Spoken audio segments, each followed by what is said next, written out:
Hope you guys are doing well. Welcome back. So in this video, I'm going to show you that how you can delete your Pandabuy account. So let's start. So first of all, what we have to do simply, we have to write the sentence here.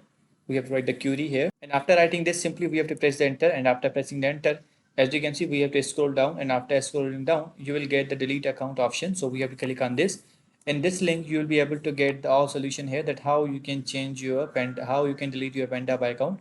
You can delete your account at any time if you want to simply downgrade your paid plan.